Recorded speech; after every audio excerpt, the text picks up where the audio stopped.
ఇప్పుడు ఈరోజు ఉన్నటువంటి అంటే ఈ సంవత్సరం మురళి ఏంటి మొత్తానికి పంచాంగకర్తలు అందరూ కూడా ఒక అద్భుతంగా ఒక అమోఘంగా ఏంటి పార్టీ కండవాలు తప్ప మిగిలిన అన్నీ ఉన్నాయి, పార్టీ కండవాలే లేవు, పైన అధికార ప్రతినిధులు స్పోక్స్ పర్సన్స్ లాగా పెట్టి కూర్చోబెట్టి చెప్పించుకున్నట్లున్నారు. దానికి ఎందుకు వాళ్ళని పిలిచి చెప్పించడం, మనం మామూలుగా అధికార ప్రతినిధికి ఇస్తే వాళ్ళే చక్కగా చెప్తారు కదా. ఏంటి ఏం జరిగింది, దానిపైన ఏంటి కామెంట్స్ ఏంటి, నెటిజన్లు ఏమంటున్నారు, ప్రజానీక అభిప్రాయాలు ఏంటి, పార్టీ నాయకుల అభిప్రాయాలు ఏంటి? సార్ మెయిన్గా పార్టీ నాయకులు అయితే కనుక ఈరోజు తాడేపల్లి సీఎం క్యాంప్ కార్యాలయం వద్ద జరిగినటువంటి ఉగాది వేడుకల్లో పంచాంగకర్త సోమయాజులు గారు చెప్పినటువంటి దాన్ని అయితే వారందరూ కూడా ఆస్వాదిస్తున్నారు. ఎందుకంటే అది నిజమా అబద్ధం అనేది పక్కన పెడితే ఈరోజు వాళ్ళు వినటానికి బాగుంది, వాళ్ళకి ఆహ్లాదకరమైనటువంటి వాతావరణంలో ఒక తెలుగు నాట ఉగాది వేడుకలు అంటే ఆ రోజు ఏది చేస్తే సంవత్సరాంతరం అదే జరుగుద్దని భావించేటువంటి ఎక్కువ మంది సాంప్రదాయంగా భావించేటువంటి తెలుగు ప్రజల సమక్షంలో సోమయాజులు గారు చెప్పిందంతా కూడా వారికి ఆనందాన్ని ఇస్తుందండి. ఎందుకంటే కేంద్ర రాష్ట్ర ప్రభుత్వాల మధ్య సఖ్యత పెరుగుతుంది, సత్సంబంధాలు పెరుగుతాయి, వ్యవసాయం బాగుంటుంది, రానున్న రోజులు జగన్మోహన్ రెడ్డి గారికి మంచిగా ఉంటుంది, ఇవన్నీ ఆయన ఖచ్చితంగా కూడా ఏ పార్టీ అయితే పంచాంగం చెప్పించుకోవాలనుకుంటుందో అక్కడికి వచ్చినటువంటి పంచాంగకర్త కొద్దిసేపు పంచాంగాన్ని పక్కన పెట్టి ఆ పార్టీకి అనుగుణంగా చెప్పడం అనేది అలా కంటిన్యూ అయిపోతుందండి ప్రతి సంవత్సరం కూడా.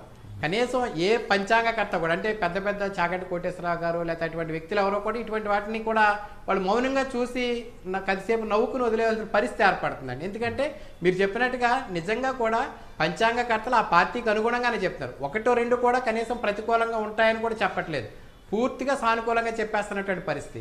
ఇక ఈరోజు జరిగినటువంటి రాజకీయ పంచాంగాల గురించి అయితే నెటిజన్లు సహజంగానే ఏ చిన్న అంశం దొరికినా వాళ్ళు వాటి మీద జోకులు వేసుకుంటూ కామెంట్స్ చేసుకుంటూ ఎవరికి వారే చేసుకుంటూ అనే పరిస్థితి. ఆ క్రమంలో ఈరోజు కూడా సోషల్ మీడియాలో మళ్ళీ ఆయా రాజకీయ పంచాంగాలకు సంబంధించి అందరూ కూడా ఎవరికి వాళ్ళే జోకులు వేసుకుంటూ పంచాంగాలన్నీ కూడా ఇది పొలిటికల్ పంచాంగంగా దానికి ఒక నామకరణం చేసేసి మొత్తం మీద వాళ్ళంతా కూడా నవ్వుకుంటున్నటువంటి పరిస్థితి అయితే కనిపిస్తుందండి. అయితే ఈరోజు ఏదైతే ఉగాది వేడుకలు అనేవి ఎప్పుడు కూడా రాష్ట్ర ప్రభుత్వం ఒక ప్రత్యేకమైనటువంటి కాన్ఫరెన్స్ హాల్ తీసుకుని లేకపోతే ఏదైనా ఒక ఆడిటోరియం తీసుకుని అక్కడ నిర్వహించడం, ప్రజలందరినీ ఆహ్వానించడం, అధికారులందరినీ ఆహ్వానిస్తుంది. కానీ ఇందుకు భిన్నంగా ముఖ్యమంత్రి జగన్మోహన్ రెడ్డి గారు తాడేపల్లి సీఎం క్యాంప్ కార్యాలయం వద్ద ఉన్నటువంటి గోశాలలో ఏర్పాటు చేశారు సార్. అంటే గోశాలకి ముఖ్యమంత్రి గారి కోసమే ఆ గోశాల ఏర్పాటు చేశారు, అక్కడే దాంట్లోనే పెట్టారు.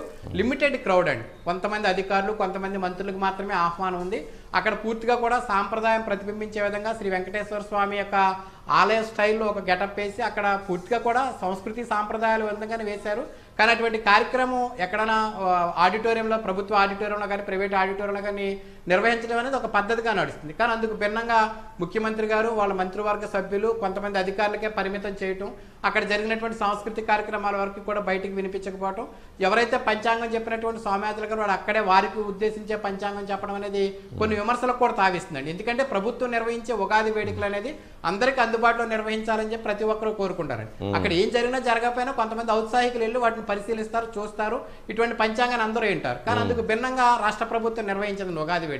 అయితే అది ప్రభుత్వం ఇష్టం అనుకోండి, ముఖ్యమంత్రి గారి ఆలోచన మేరకు అది జరుగుతూ ఉంటుంది.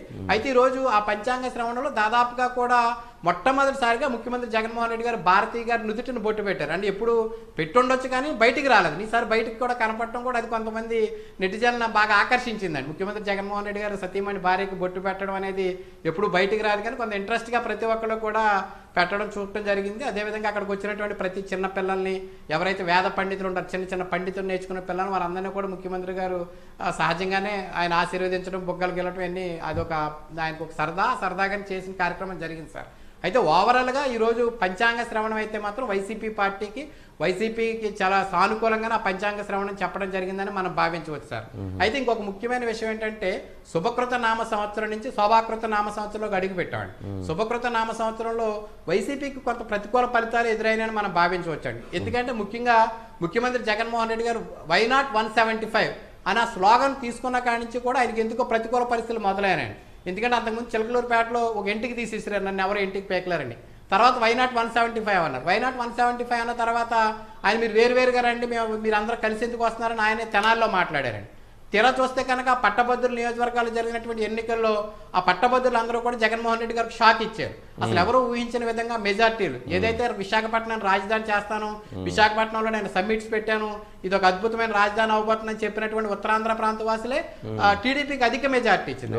ఇక సొంత ప్రాంతం రాయలసీమ, కడప, అనంతపురం, చిత్తూరు కానీ లేకపోతే ప్రకాశం, నెల్లూరు, చిత్తూరు ఆ 2 చోట్ల కూడా తెలుగుదేశం పార్టీ విజయం సాధించింది. అంటే పట్టభద్రుల నియోజకవర్గాలు దాదాపుగా 108 అసెంబ్లీ నియోజకవర్గాలు జరిగినటువంటి పట్టభద్రుల ఎన్నికల్లో జగన్మోహన్ రెడ్డి గారికి ప్రతికూల పరిస్థితులు వచ్చినాయండి. అంటే శుభకృత నామ సంవత్సరంలో చివరిలో ఆయనకి ప్రతికూల పరిస్థితులు మొదలైనవి మనం భావించవచ్చండి.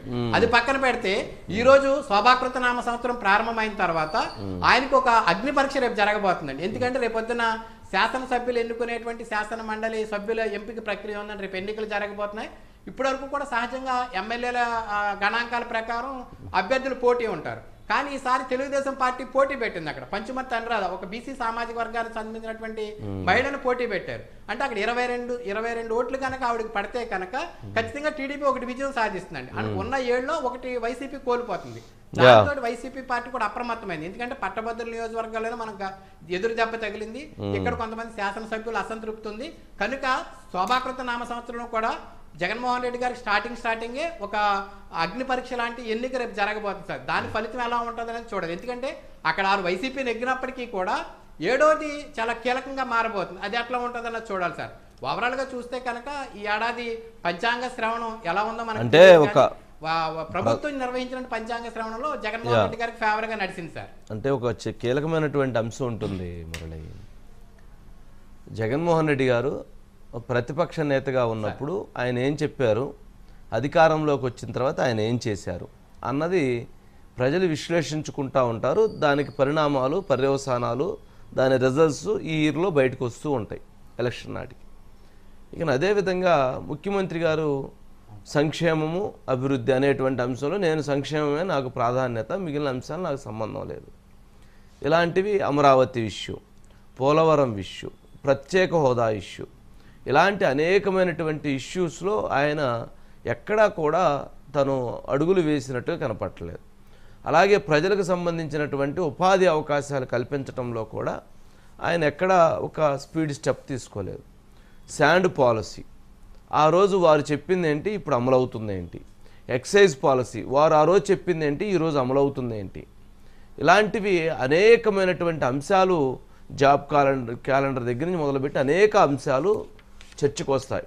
ప్రజలు కూడా వీటన్నిటినీ కూడా గమనిస్తారు. ఆ రిజల్ట్స్ అన్నీ కూడా ఇప్పుడు రాబోతున్నాయి. అందుకనే మీరు చెప్పినట్టు లాస్ట్లో అంటే శుభకృతనామ సంవత్సరంలో ఆయన నష్టాన్ని చవిచూశారు అని అన్నారు. వాస్తవంగా అది ఖచ్చితంగా అది చాలా కష్టమైనటువంటి, ఇబ్బందికరమైనటువంటి అంశం. అయితే ఇక్కడ ఈ సంవత్సరం ఎవరైతే జగన్మోహన్ రెడ్డి గారికి ప్రజానీకం 151 సీట్లు ఇచ్చారు, 151. మరి 151 సీట్లు తీసుకున్నటువంటి ముఖ్యమంత్రి గారు ప్రజలకి ఎంతవరకు సర్వీస్ చేశారు, ఎంతవరకు ప్రజలకి అందుబాటులో ఉన్నారు, ఎంతవరకు ప్రజల ప్రమాణాలు పెంచడానికి ఆయన ఉపయోగపడ్డారు, ఇటువంటి గనక రేపు ప్రజల్లో జరిగేటువంటి చర్చ అదే. అందుకని ప్రజలు రేపు వీటన్నిటికీ ఒక క్లారిటీ ఇస్తారు. ఆ ఎన్నికలే వాటికి ప్రధానమైనటువంటి క్లారిటీ అవుతుంది. ఇక్కడి నుంచి లాస్ట్ సంవత్సరం అన్నది ఏ పార్టీకైనా ఎవరికైనా కానీ చాలా కష్టతరంగా, చాలా క్లిష్టతరంగా ఉంటుంది. ఎందుకనంటే వాళ్ళు మేమంతా బాగా చేసామనుకుంటారు. వాళ్ళు బాగా చేస్తే 151 నుంచి పైకి రావాలి, బాగా చేయకపోతే 151 నుంచి కిందకి రావాలి. ముఖ్యమంత్రి గారి పరిపాలన విషయంలో ప్రజానీకం అభిప్రాయం కావచ్చు, లేదా ఆ పార్టీకి సంబంధించినటువంటి నేతల అభిప్రాయాలు కావచ్చు, లేదా సామాన్యమైనటువంటి మేధావుల